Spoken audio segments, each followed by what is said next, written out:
Fala galera, tudo bem? Aqui é Rodrigo Barcelos do canal da Estudos pelo Mundo e hoje a gente vai falar um pouquinho sobre a tão temida prova de física. Alguns alunos me perguntam tantas coisas sobre a prova. Rodrigo, é muito difícil? Como é que eu faço? Será que dá? Eu não tenho uma boa base? Como é que funciona a prova de física? E hoje você vai saber tudo o que eu penso depois da vinheta.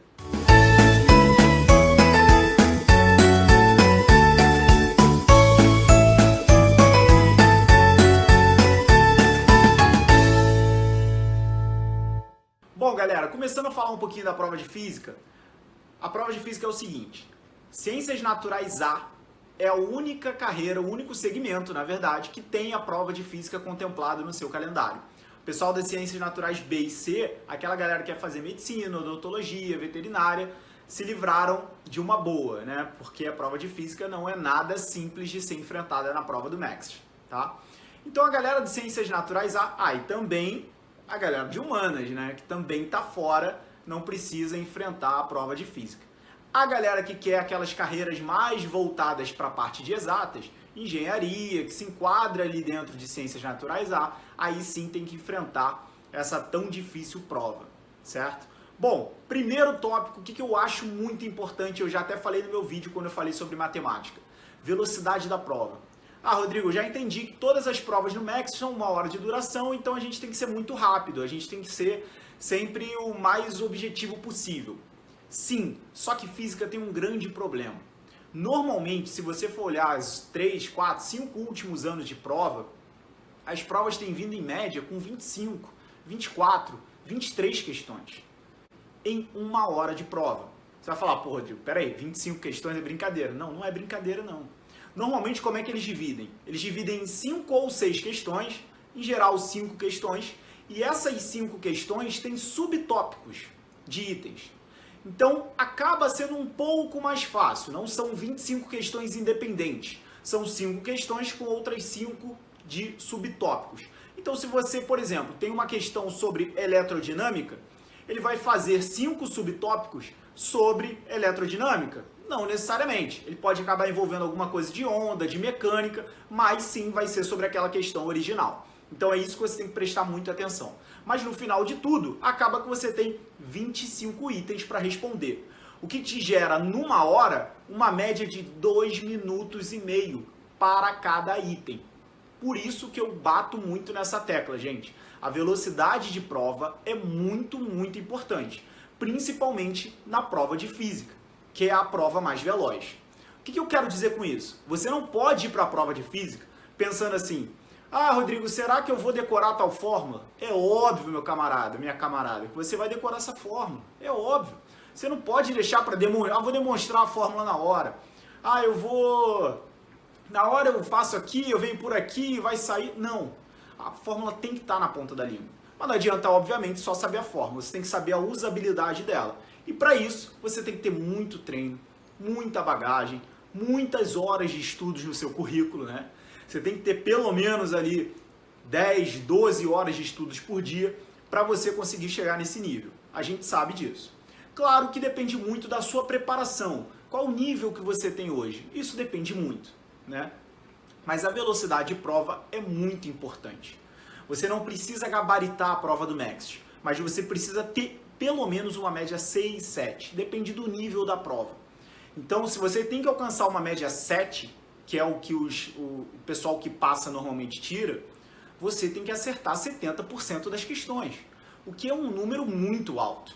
E se vier uma prova fácil e a média subir, for 8, 9, 9 é pouco provável, mas 7,5, 8, então você tem que estar pronto para tudo. E é por isso que eu falo, a velocidade de prova ela é muito, muito importante. Vamos para o segundo tópico agora que eu acho ultra mega importante. O segundo tópico é a parte das concentrações de questão. A prova do MEXT de física, ela não tem muito isso de concentrar o tipo de questão. A física ela é dividida mais ou menos em 6 partes, né? Física de ensino médio, obviamente. Mecânica, que envolve cinemática, dinâmica dos corpos, não cai corpos rígidos, né? Toda a parte de hidrostática, gravitação universal, tem a parte de ondas, que pega toda a parte de ondas de vibrações, de cordas, ondas, e aí a onda pode ser ondas na luz, pode ser eletromagnéticas, pode ser em MHS. Tem toda a parte de calor, que tem calorimetria, propagação de calor, dilatação de sólidos, líquidos, tem a parte de termodinâmica.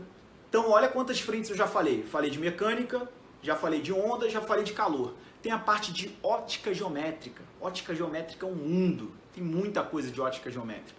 E aquela parte que mais cai, a parte de eletricidade. Ah, Rodrigo, ela cai muito mais que as outras? Não, ela sempre aparece. Eletricidade e mecânica sempre vai aparecer na tua prova. E arrisco até dizer ondas também, tá? Essas três são batatas, assim, sempre vai cair na sua prova. Só que a física, ela não tem uma concentração. Apesar da gente ter 6 subtemas, repetindo os 6, mecânica, ondas, calor, eletricidade, e tem mais 2 que eu deixei para o final. Quais são? Física moderna e ótica geométrica. Repetindo os 6, mecânica, ondas, calor, eletricidade, óptica geométrica e física moderna. São essas 6 frentes que caem na física, tá? Porém, as que mais caem dessas 6, mecânica e eletricidade. E me arrisco a dizer que ondas também é uma das que mais cai, tá? Agora, dentro de cada matéria dessa, tem as submatérias, que são muito importantes, como eu já citei algumas aqui. Eletricidade tem 3 submatérias. Tem a parte de eletrostática, a parte de eletrodinâmica e a parte de eletromagnetismo. Então são muitas matérias. Diferente da matemática, que você sabe que se você focar em algumas matérias específicas, você consegue ter 5, 6, 7 pontos da prova, em física é muito mais difícil. E de novo eu vou repetir o que eu falei nos vídeos anteriores. Não dá para você jogar com a sorte. Vai que um ano específico caiu uma questão de ótica, uma questão de física moderna, uma questão de onda, de uma coisa muito específica, e aí você não estudou, perde ponto, e perder ponto na prova significa perder o ano, que você obviamente não quer perder o seu ano, né? Então, gente, é muito importante você estudar todo o conteúdo, toda a ementa do curso de física, para você ter uma boa pontuação e chegar onde você quer chegar. Aqui eu vou trazer para vocês um percentual de cada questão, de cada matéria dessa, né? Mecânica, onda, ótica, calor, física moderna. Vou trazer um percentual do que caiu nos últimos anos. Para vocês terem ideia. Então vocês vão ver que física moderna e óptica geométrica é o que menos cai. Certamente é o que menos cai. Mas, de novo, você precisa estudar cada matéria dessa, cada tópico é muito, muito importante para nossa aprovação, tá? Eu digo para nossa porque a sua aprovação é a minha e eu estou feliz com isso. Vamos lá, galera. Terceiro tópico que eu acho muito importante sobre a prova de física. O nível de conhecimento que você já tem. Então, aquele nível de conhecimento que você já adquiriu. Tá? Se você tem uma boa base até matemática, isso vai te ajudar muito na física. Tem algumas ferramentas na matemática, a parte de derivada, que te ajuda a resolver questões de física. Porém, você tem que ter conhecimento físico. Ah, Rodrigo, mas é difícil alguém ser bom em matemática e não ser bom em física? Não. Conheço gente que é muito bom em matemática, o cara disputou Olimpíada de Matemática, mas ele não ia bem em física. Ganhava medalhas em matemática e não ia bem em física de jeito nenhum. Porque física você precisa não ter só o raciocínio lógico, você precisa saber o conteúdo, saber as técnicas, o que usar, quando usar. E a gente vai bater muito isso no canal. Você precisa saber essa parte de o que usar, quando usar e como usar aquela fórmula. Não basta você saber a fórmula, né? A gente vê muitos alunos decorando, sorvete, tá? Quando você usa o sorvete? Né? Quando você usa essa fórmula, não sei se todo mundo sabe que fórmula é essa que eu estou falando. Eu estou falando daquela S igual a S0 mais VT, né? Para a parte de cinemática. Mas não adianta só você decorar. Decorar não vai te fazer passar para a prova do Max. Pode te auxiliar num vestibular ou outro, mas na prova do Max isso não vai funcionar. Quarta coisa que eu acho muito importante, o nível de prova do Max. Algumas pessoas falam, Rodrigo, essa prova é muito parecida com o ITA. Verdade? Mentira? Eu acho que não chega ao nível de IME e de ITA, tá?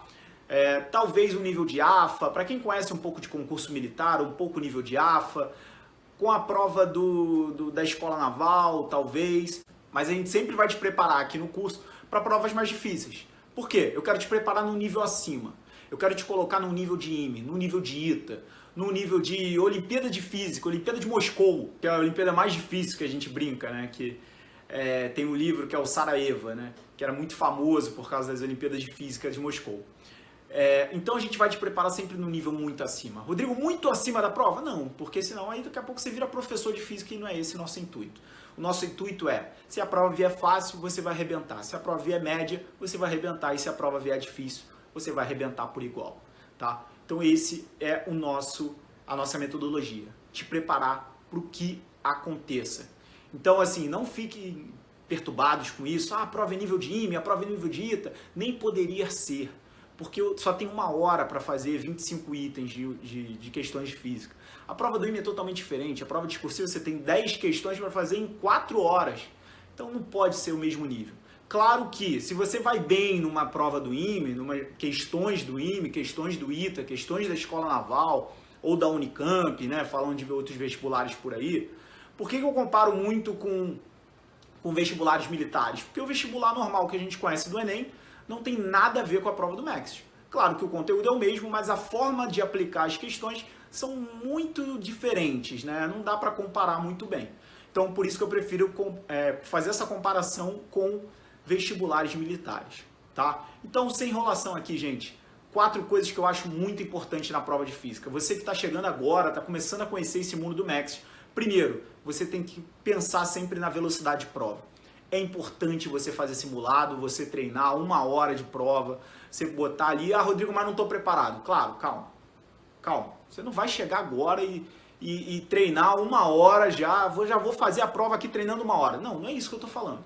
Estou falando para você ir com calma, mas quando estiver chegando perto da prova do MEX, você tem sim ali 1, 2 meses antes, fazer muito simulado, treinar muita prova antiga, fazendo sempre no tempo, em 1 hora. Porque uma coisa é você ir bem fazendo em 2, 3 horas de prova. Isso aí a maioria consegue. Agora em 1 hora, que é a grande dificuldade. Então, eu espero que você tenha gostado das minhas dicas. Escreve aqui no canal, aqui nos comentários, o que você quer que eu grave. Né? Rodrigo, quero que você fale sobre química, sobre retrospectiva do MEX de 2020, o que aconteceu em 2020. Quero que você fale o que você espera para a prova do MEX de 2021. Quero que você fale sobre plano de estudos. Sei lá, o que você quiser, você coloca aqui nos comentários. Se inscreve nesse canal, porque é muito importante para a notificação vir para você. Curte, ajuda o nosso canal a crescer e fala, porque cada vez mais eu olhando os comentários de vocês, eu vou conseguir trazer um vídeo para vocês com esse conteúdo específico. Tá bom? Um grande abraço, galera. Espero que tenham gostado do vídeo.